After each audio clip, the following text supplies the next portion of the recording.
आपको बताते चले, पूर्वी दिल्ली के हेडक्वार्टर हॉस्पिटल के पास कड़कड़ डुमा कोर्ट के पीछे काफी दिनों से कुछ लोग धरना प्रदर्शन पर बैठे हैं, जिनमें काफी महिलाएं भी शामिल हैं। अफसोस की बात यह है कि लगभग इन सभी कर्मचारियों को धरने पर बैठे बहुत समय हो गया है, पर किसी अधिकारी की नजर इस पर अभी तक नहीं पड़ी है। बता दें कि ये सब डिस्पेंसरी के कर्मचारी हैं जो कि लगभग 15 साल से 20 साल तक कार्य किया है। इन सबका कहना है कि जब कोरोना काल चल रहा था, जब लोग एक दूसरे से मिलने से बच रहे थे, तब इन्होंने अच्छा कार्य किया है।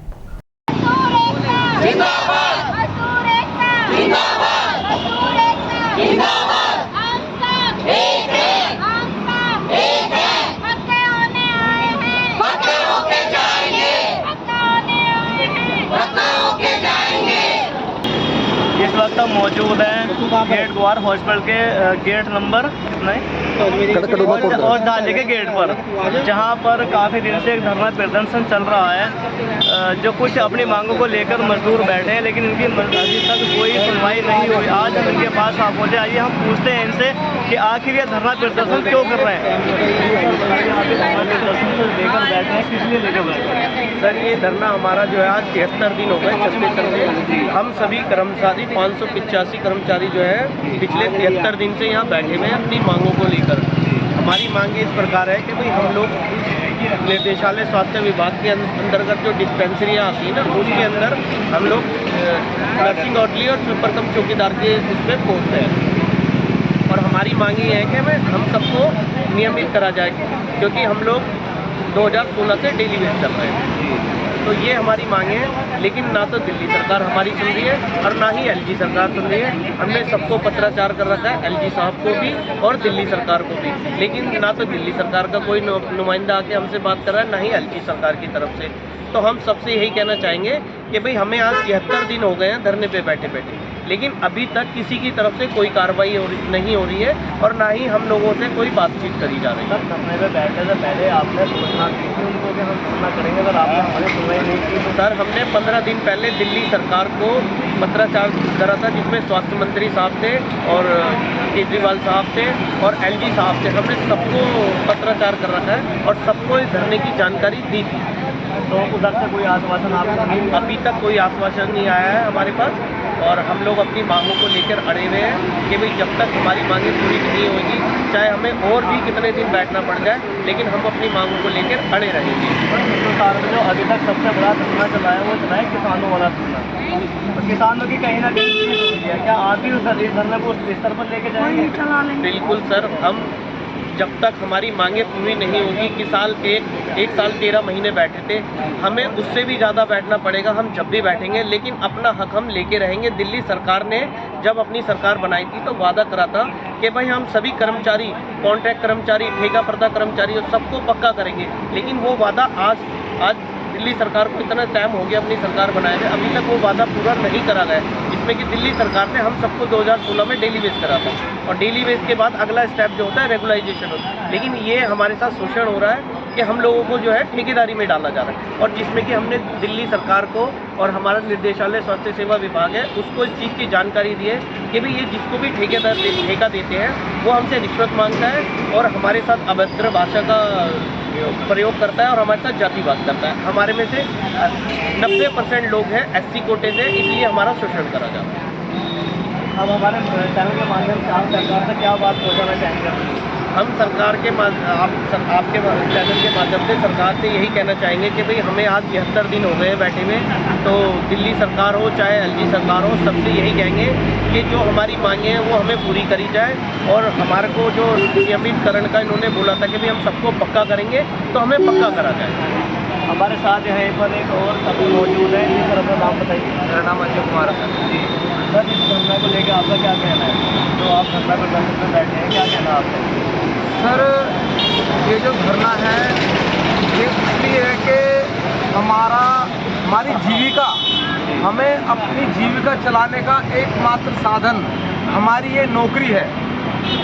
हम एक कर्मचारी से सर पूरा परिवार जुड़ा हुआ है, और हम पिछले 15, 20 साल से दिल्ली गवर्नमेंट की डिस्पेंसरियों में कार्यरत हैं। हमारी सर हर साल वर्क एंड कंडक्ट रिपोर्ट बनती है, जिसको हमारे MOIC उसको सेटिस्फाई करते हैं, वो हमारा प्रमाण है कि हमने अपनी ड्यूटियाँ पिछले 15 साल से बड़े कर्तव्य और निष्ठा और ईमानदारी के साथ निभाई हैं। सर, सन 2016 में हम सभी सफाई कर्मचारी और नर्सिंग अर्दली जो कि दिल्ली गवर्नमेंट की डिस्पेंसरियों में पिछले 15 साल से कार्यरत हैं, उनको डेली बेसिस पे किया गया था। सर, दिल्ली गवर्नमेंट हमें डायरेक्ट तनख्वाह दे रही थी और हम कर भी रहे थे, लेकिन फिर अचानक ये ना ठेकेदारी लाना चाहते हैं। सर, आप बताइए कि कोई वर्कर जब आप दिल्ली गवर्नमेंट तनख्वाह दे रही है उसको डायरेक्ट, तो मैं ये पूछना चाहता हूँ कि ऐसी आपको क्या लालच है ठेकेदारों से कि आप हमें ठेकेदारी में डालना चाहते हैं? भाई, डेली बेसिस के बाद अगला स्टेप होता है रेगुलाइजेशन का, जबकि हम वैकेंट पोस्ट पे काम करते हैं और हमारे डिपार्टमेंट ने एक लेटर दिया है कि हमें इतने वर्कर चाहिए, जबकि वैकेंसीज ज़्यादा हैं। सर, आप पता कर सकते हैं, हमारी पोस्टें हैं NO और SSC की 585, जबकि अंदर जो वैकेंसी है वो उससे कहीं अधिक हैं। भाई, यदि वैकेंसीज हैं तो डेली बेसिस के बाद डायरेक्ट हमें रेगुलर करें। अब आप बताइए, जो वर्कर 15 साल 20 साल से यहाँ पे वर्क कर रहा है, आज उसकी उम्र 40 45 साल की हो गई है, और इस उम्र में ये कहते हैं कि जी ठेकेदारी में आपको डाल रहे हैं। भाई, कहाँ जाएंगे हम? ये कौन सा इंसाफ है? सर, आप बताइए। हम चुनाव के वक्त सभी हमसे वोट मांगने आते हैं, गरीबों के नाम पर इतनी वोटें मांगी जाती हैं। आज मेरी माताएं, मेरी बहनें 3 महीने से अपनी नौकरी के लिए, जो कि एकमात्र साधन हमारी जीविका चलाने का है, हमसे इस धरने में शामिल हैं और ये अपनी मांगों को लेकर इस धरने में बैठे हैं। और इनका ये कहना है कि आज तक जितना हिंदुस्तान में धरने चले, सबसे बड़ा धरना यहाँ किसानों का चला है। अगर ये हमारी सुनवाई नहीं हुई तो हमारा धरना उससे भी आगे जाएगा। आइए हम जानना चाहेंगे इन महिलाओं से कि आपका नाम क्या है? मेरा नाम सरोजा। किसानों का तो 13 महीने चला था, और हम लोग जब तक यहाँ से अपनी जीत में ही करेंगे, जब तक हम यहाँ से नहीं उठेंगे, चाहे कितना भी टाइम लग जाए, कितना भी समय लग जाए, हम नहीं जाएंगे। जब कोरोना काल में हमने ड्यूटी करी, तो जब हमने कोरोना की ड्यूटी करी, हमने डेड बॉडी उठाई, जब हमें निकाला नहीं गया और हम इस टाइम पे हमको निकाल के रोड पे बिठा दिया, तो हम इतना पैदल भी जाते थे, हमारे पास पैसे भी नहीं होते थे।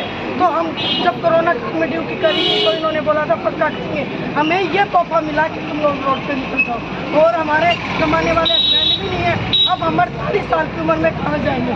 ये बसों को भरी कर रहे हैं, बिजली की भरी कर रहे हैं, तो हमें वो बिजली की भरी नहीं चाहिए और बसों की भरी नहीं चाहिए। हमारी मांग पूरी कर दो और हम हमसे चले जाइए। हमें नौकरी चाहिए। मेरे हस्बैंड भी नहीं है कमाने वाले, मेरे 2 बच्चे छोटे हैं, तो मैं कहाँ से कमा के खिलाऊंगी? आप कब से नौकरी कर रही थी? हम 15 साल से नौकरी कर रहे हैं। 15 साल से रेगुलर आप काम कर हाँ रही थी जी। और आपकी सैलरी भी आ रही थी? सैलरी 3 महीने की रुकी हुई थी। अब इन्होंने बोला सैलरी दे देंगे, किसी की मिल गई है, किसी की नहीं मिली, अब भी नहीं मिली है। 3 महीने की हमारी सैलरी भी मिली नहीं थी और हमें नौकरी से भी निकाल के बाहर बिठा दिया। अब इस बीच आप धरने में बैठे हैं तो आपकी सैलरी नहीं आ रही? नहीं, अभी नहीं आई। तो अब आज की डेट में आपका परिवार कैसे चल रहा है? एक दूसरे से लेकर कर्जा कर लिया, 1 लाख रुपया कर्जा हो गया। अब कर्जा को कहाँ से उतरेंगे? परिवार वालों से ले रहे हैं, भाई आज तू 10,000 दे दे, आज तू 20,000 दे दे, तो उसको कहाँ से उतारेंगे जब हमें नौकरी नहीं है? हमारे छोटे बच्चे वहाँ का कहाँ से पालेंगे? मेरे को तो मेरे हस्बैंड भी नहीं है तो वो मुझे ला के दे देंगे कुछ। मैं तो अकेली कमाने वाली हूँ। एक विधवा औरत है जिन्होंने 15 साल अपनी इस कार्य में दिए, आज वो परेशान है इनके खर्चे से, क्योंकि इनका कोई कार्य नहीं है, हस्बैंड भी नहीं है इनके। आप बताइए अपना।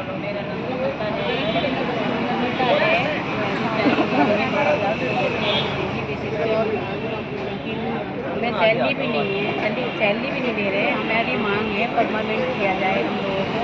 कोरोना काल में जो बाप को बेटा भी हाथ नहीं लगा रहा था, उस टाइम हमने ड्यूटी करी थी, पैदल भी जाते थे, क्योंकि हमारे पास कोई साधन तो था नहीं, बस वाले भी दूर से हम पैदल चल के जाते थे। हमारी मम्मी काफ़ी पैदल जाते थे। हम गवर्नमेंट से यही कहते हैं कि हमें परमानेंट किया जाए।